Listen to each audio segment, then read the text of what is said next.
Let's start with this. The turmoil of the world we cannot avoid, but disturbance of mind, its mind, we can overcome.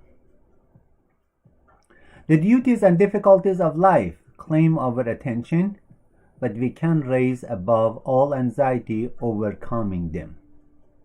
Surrounded by noise, we can have a quiet mind. Involved in responsibilities, the mind can be at rest. In this time of the pandemic that has brought many difficulties for ourselves and our families, and disease and losing jobs, the point of this slide is that we can control our mind, and that's the controls coming from. I'm going to go over the stress and anxiety and how to overcome it. So let's discuss what is the stress. The stress is outcome of our interaction with the demand of the environment. So there is a stressor. The event that causing the stress is called a stressor. And our response to that is, we call it a stress response. For example, you are in a traffic. The traffic is a stressor. Your response to that is a stress response, and when interaction, we call it stress. Our control is in a stress response, or we call it fight or flight response. It means you need to do something about it. The stressors are psychological or physical, and then the stress could be acute or chronic. What is acute stress? Acute stress, like having a test, moving somewhere. This is acute stress. Chronic stress is like a serious illness, like a marriage problem. These are taking weeks and months. So that is the chronic stress. Sometimes some of the stress are acute, but because of we think about it and dwell on it, it becomes chronic stress. The stress, how it affects the body. When we have a stress, there are two hormones that produce commonly. They are adrenaline, noradrenaline, and cortisol. Adrenaline and noradrenaline, after stress, the acute stress drops, the level drop. Cortisol, it takes a little time to stop. And when we have acute stress, as soon as it's finished, then the body come to the normal. But when it is a chronic stress, this effect will continue and affect the body. Some of the stress, as I mentioned before, they are acute, but because we continue thinking about it, it becomes chronic stress, like a resentment, like something happened in the past. So they have a divorce, but they continue because they don't forgive and don't let go. It becomes a chronic stress.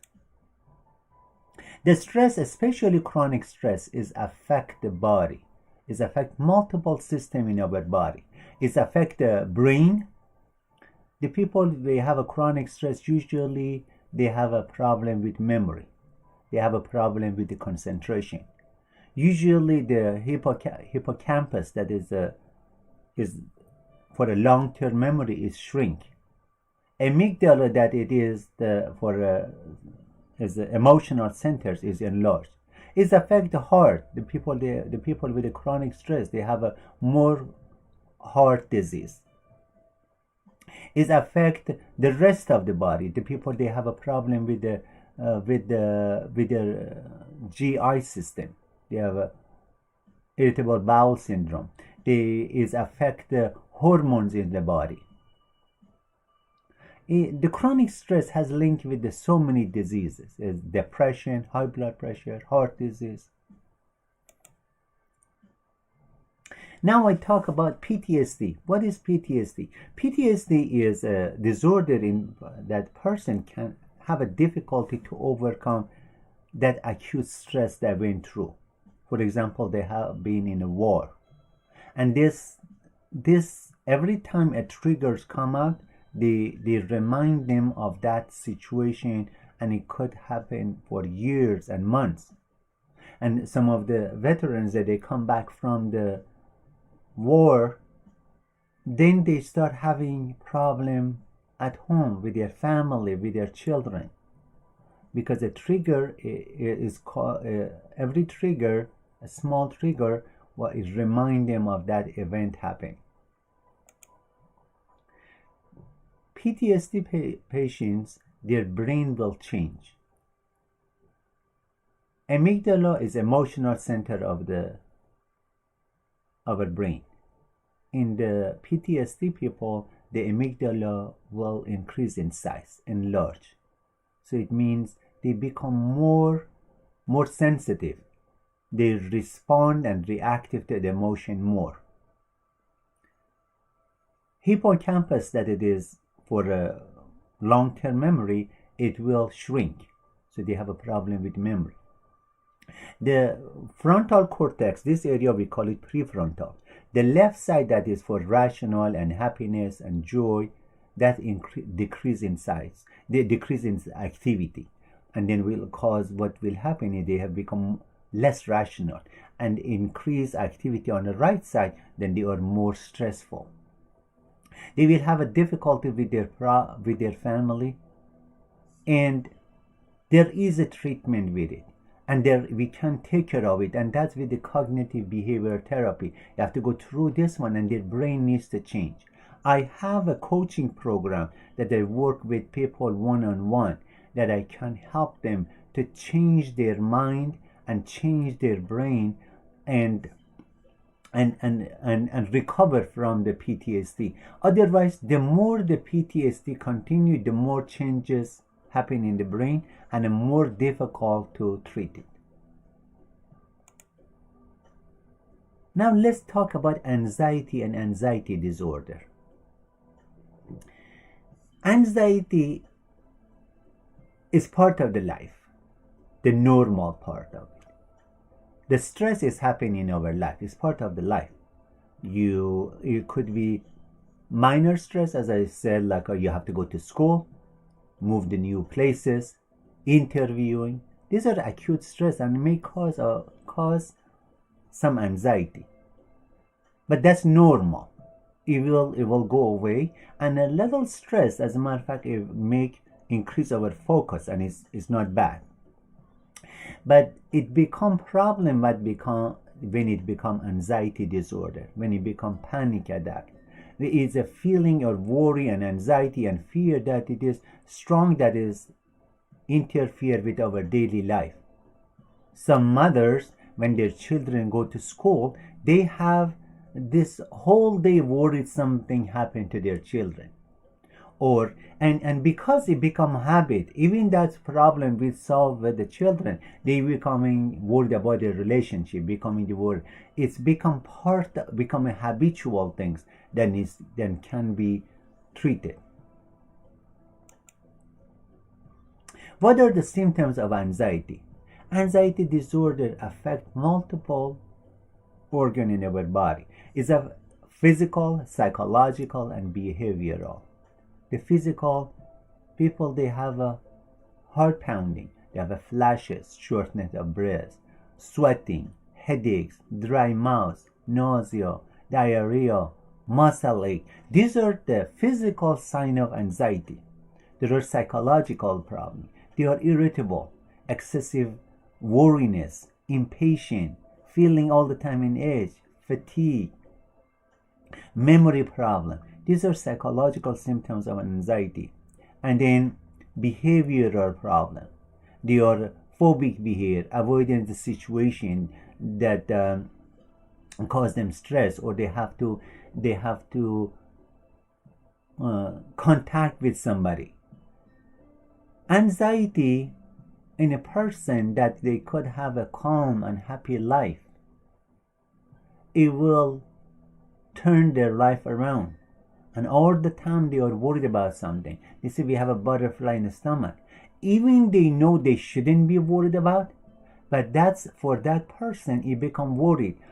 As I mentioned in the video, the mental world of the anxious person is completely different from the calm person. They have a different mindset. They have a different vibration. And then until that person come out of that world, they will be anxious. They are in a different, it's so much different that we call it a mental world.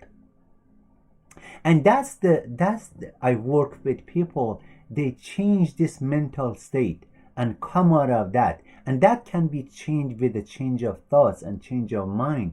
And they become to this calm world. A lot of time the calm person and the anxious person, they are in two different mindsets and they don't understand. For the person is calm, you think why that person is anxious, it doesn't and then vice versa, and the anxious person, unless the vibration of the anxious person come higher and become calm. So we said when we respond to stress, we call it stress response. That's our control is. Stress is like a traffic. You want to go to say rain. Your husband says something, your wife, your children, your car breaks down, your finance, these are stressor. The response, because stress response. How do you respond? That's you have a control on it. What you respond to. Now, the Dr. Benson noticed that when the patient, they have a meditation, their heart rate, they drop, their mind become calmer, their blood pressure drop. So he created this name relaxation response, that it is opposite to the stress response.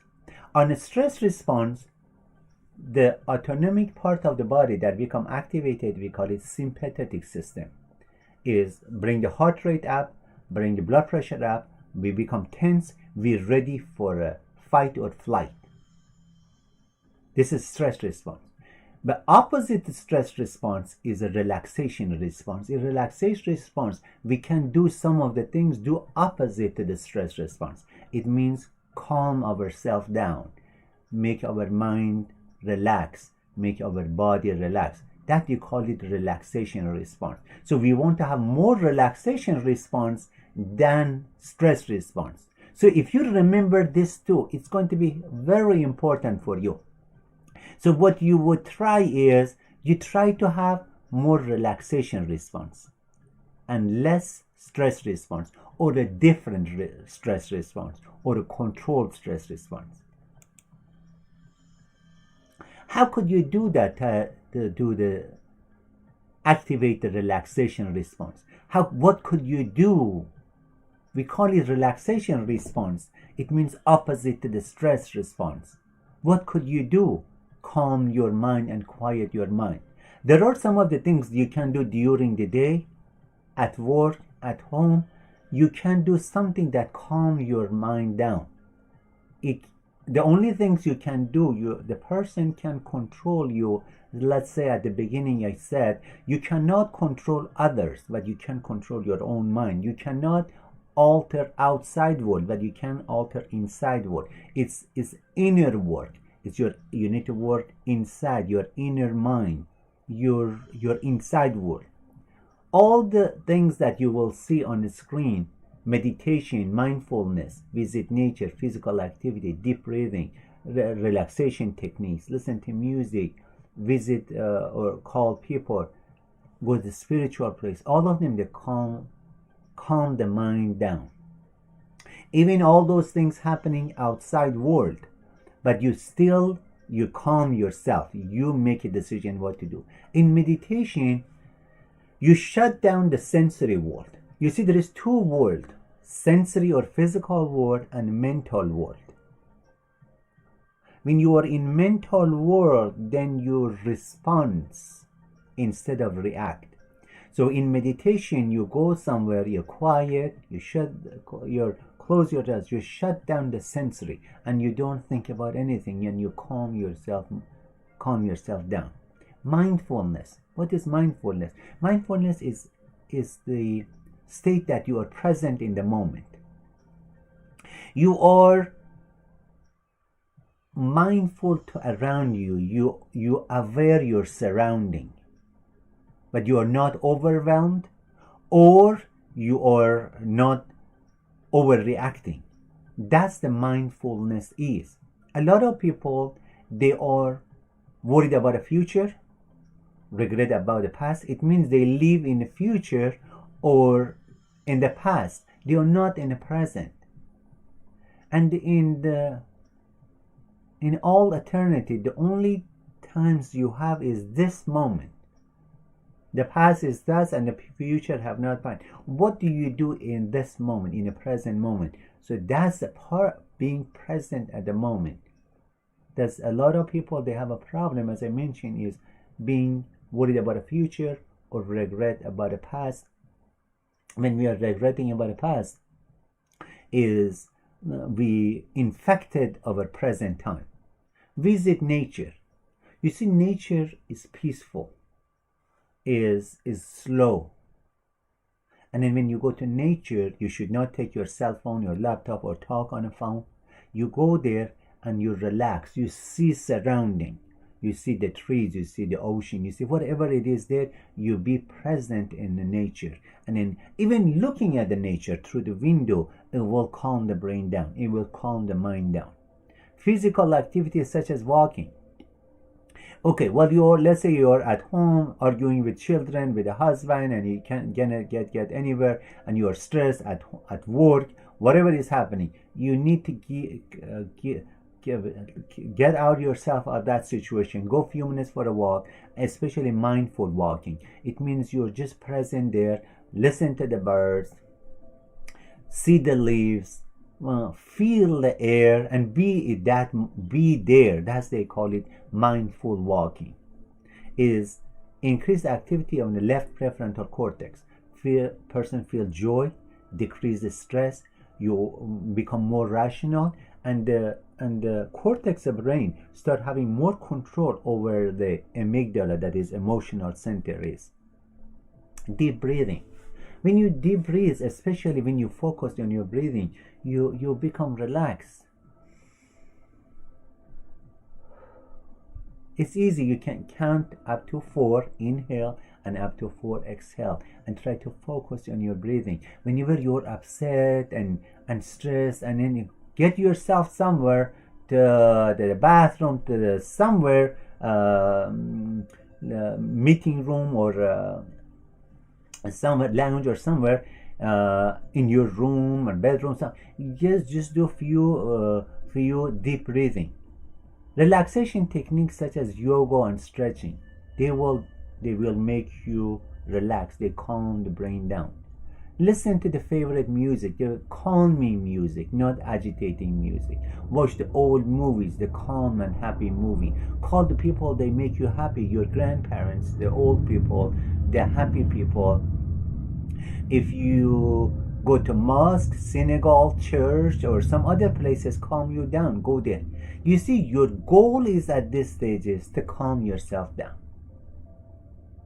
Your goal at this stage is not solve that problem that causes you stress, because when you are stressed, you cannot solve the problem. You make another mistake. Brain works the best when it's happy and calm.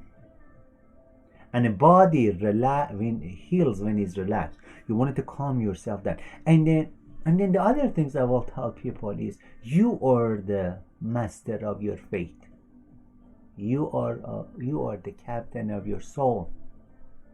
You decide, I want to be happy, and I do meditation, mindfulness, whatever I need to do. I want to calm myself down, and you say, I am calm. I choose peace rather than this, like Wayne Dyer saying. I choose peace rather than this. You choose peace, and that's in your control. You don't. If you wanted to correct outside world until you become calm or you become happy, never will happen. All the time something evil, stressful there is exists. It could be children, it could be parents, it could be work, it could be car, it could be anything.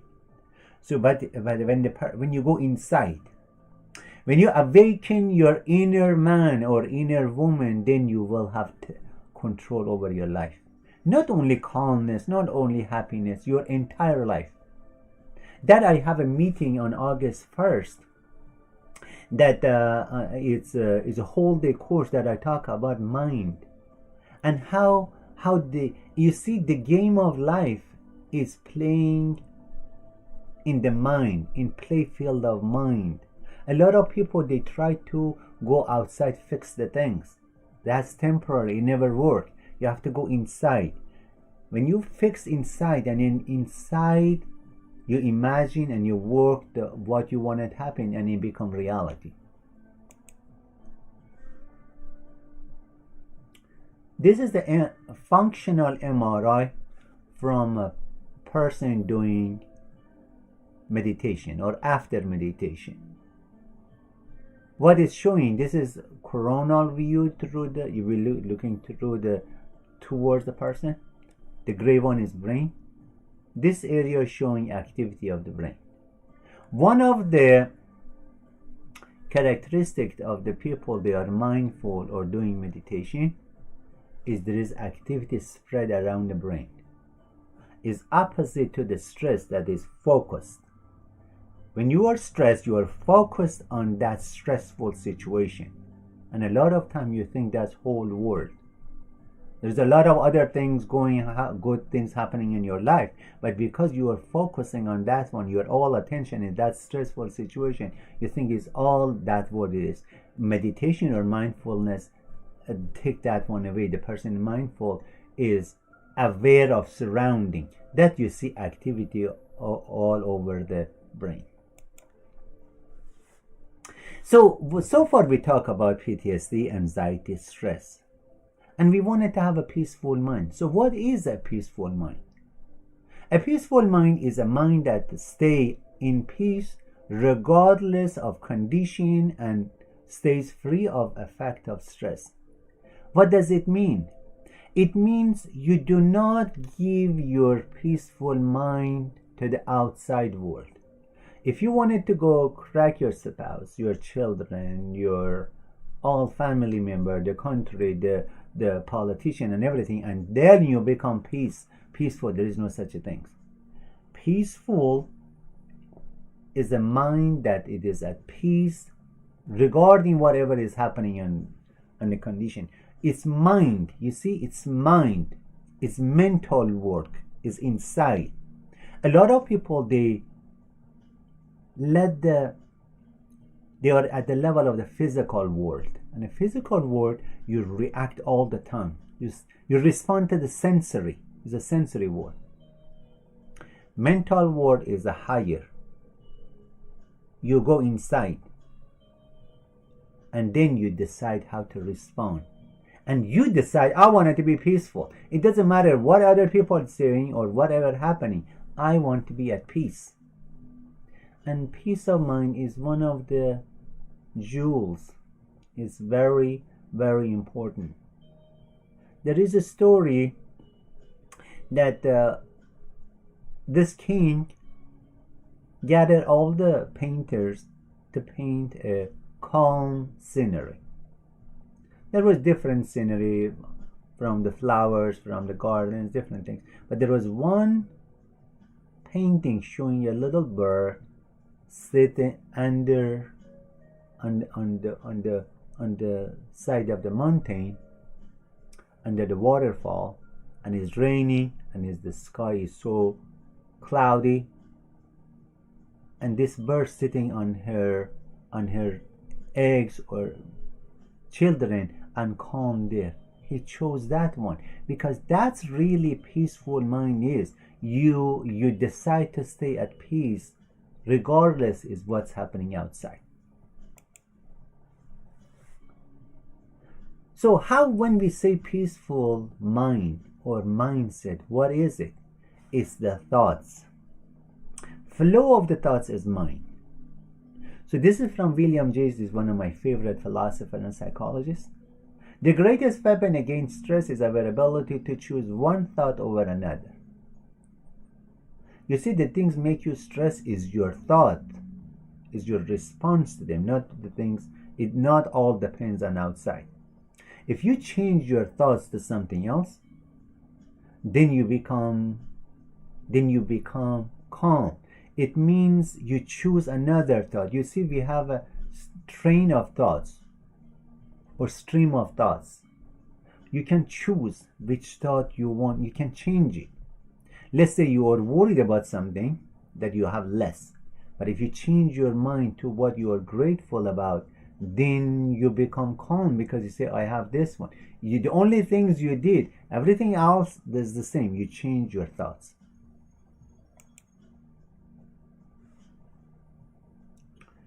You see, you cannot have a peaceful mind when you have resentment and unforgiveness. If you wanted to be at peace and have a calm mind, you need to love others. Be kind, non-judgmental. This is from Dalai Lama. When we feel love and kindness towards others, it not only makes others feel loved and cared for, but it helps us also to develop inner happiness and peace. So when you are kind, when you are loving, you are going to be happier and calmer. You have to forgive. It doesn't matter what happened or who did. You need to forgive yourself and others. Every night at the end of the night, before you sleep, you need to forgive yourself and others. And you go to bed and sleep. Before sleep, you need to calm yourself down and stay happy. Never go fall asleep when you're angry, upset, worried, sad, because whole night they go to your subconscious mind. When you wake up in the morning, is a new day.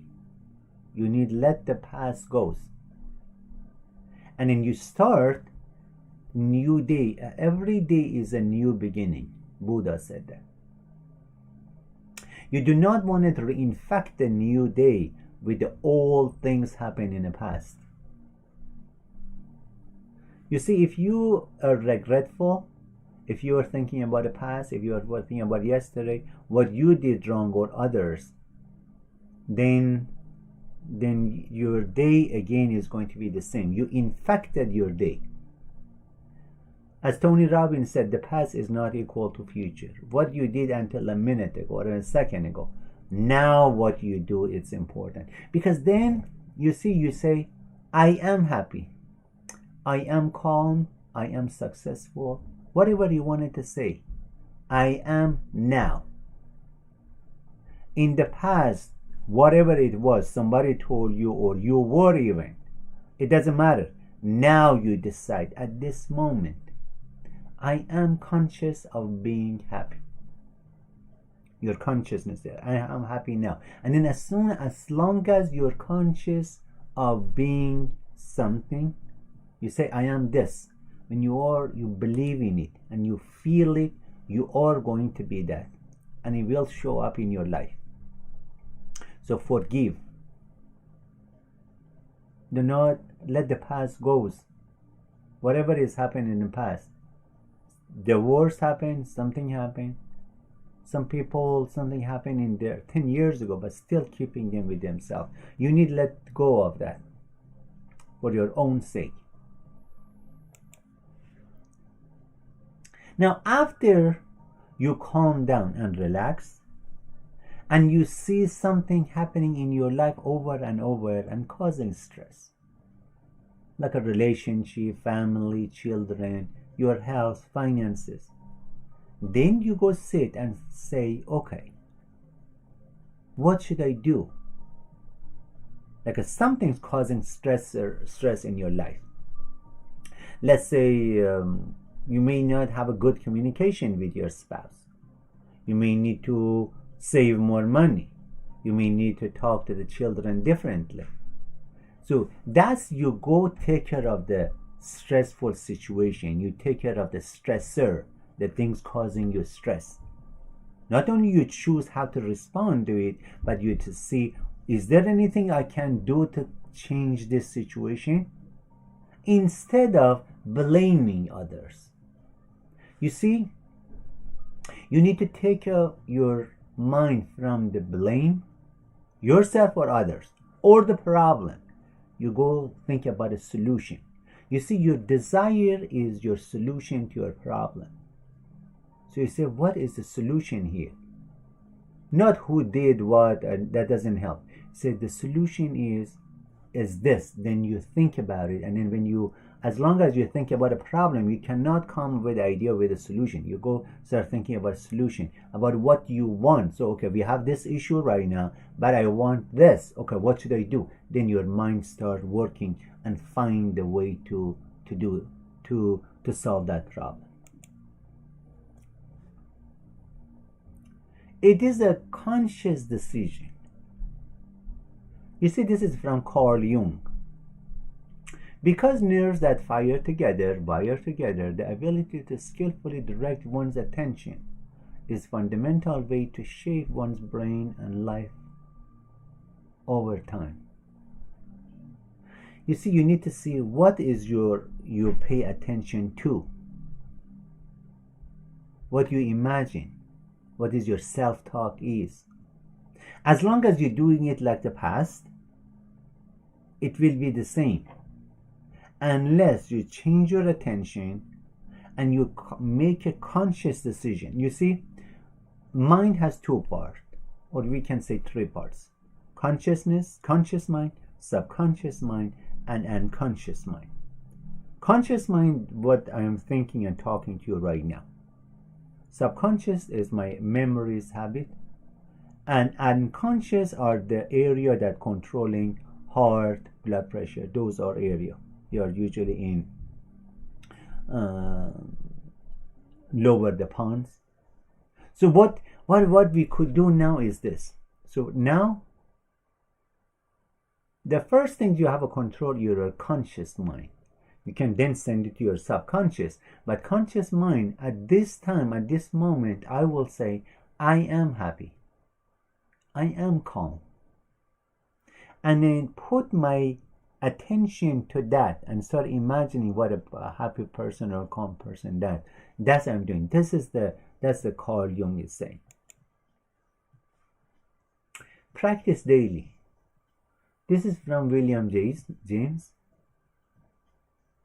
Every good that is worth possessing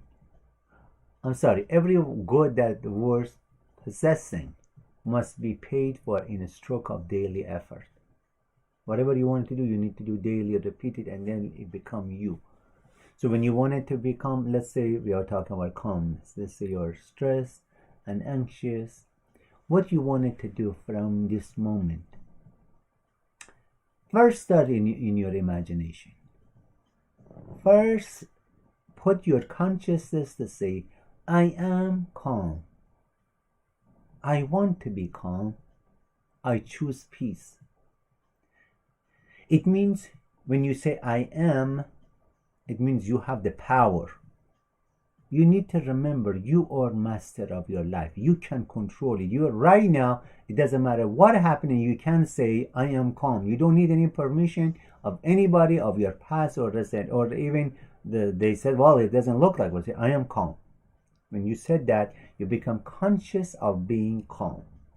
Then you need to start using your imagination. Then when you become conscious of calm, start thinking, imagine your wish fulfilled. Imagine that you are calm and happy. Imagine you're calm with your family, with your children, and you go around and all this peaceful stuff you're doing. None of those worries that you had in the past, you don't have them anymore. And start imagining what would you do. Imagine you are at calm and sitting and laughing and talk to your family and relax and have a good night's sleep, and you wake up and start doing this. That's the imagination. If you do it long time in imagination and you believe in it, it become you. You see, imagination and faith is the secret. These are all mental work. And then if you want to, this is go to your subconscious mind. If you repeat it, and especially auto-suggestion. Auto-suggestion is repeat to yourself the way you want to be. I am calm. Just go put your shoes on and go around, walk, close your eyes in nature, or sit in a room, or lie down, it doesn't matter. I am calm. I am calm. I am peaceful. Just this sentence. It may not, if in the beginning you may not believe it, but over time, you go to your subconscious mind. You see, subconscious mind is impersonal. It cannot reject. Whatever you give it is going to accept it, and when you accept it, it's going to express in your life. What impress on subconscious mind, express in your life. It will happen. That's your subconscious does. So what you wanted to do is, you want to be sure you say positive things about yourself. Good things. I am calm. I am. So when you say I am calm over and over, it will go to your subconscious and you start calm. And you wanted to practice it, what you are doing. Just when you don't want practice and start arguing over the simple things that it's not important. You see, this is the mental work. This is the work I do with people. I do coaching with people. You see, each person, you need to sit them and talk to them. What is causing them stress? What is causing them anxious? And then when you talk to them, then you can identify what's going on and change them. We have to go to the inner world. You have to go to mental world. It's a different level. And then when you do that, you're going to be happier, you're going to be calmer, you're going to take less medication or no medication, and your whole life will change. It has to come from thought world and mental world. I talk about these things in briefly. If you go to my website, mindinmedicine.com, I have blogs that you can look at it. I have multiple products. Like my books is there. It has 7 chapters. 1 chapter is about peacefulness. 1 chapter is about brain. 1 chapter is about mind. How our thoughts affect our health. I have a workbook there. All of them right now 25% off. Saturday, August 1st, I have a whole day course about how the mind works, imagination, how affect our body. You can register for that. I have an online course, 7 sessions, that I discuss all these things, and you can get them. A coach, one by one. You on Zoom or Skype, or if situation get better in person, I will talk to people if they wanted to change, if they wanted to change habit, lose weight, if they wanted to recover from addiction, if they want to recover from PTSD, depression, anxiety, stress. You see, I'm a neurosurgeon, so I was looking at all these things through the neuroscience. But then when I study thoughts and mind and old wisdom, I noticed if we wanted to change the person, if we wanted to have a control over life, it needs to come from mental world. We need to go inside. And that's I show people what the mental world is, what the mind is, and how you can change. And when you change, when you recover from alcohol, from anything,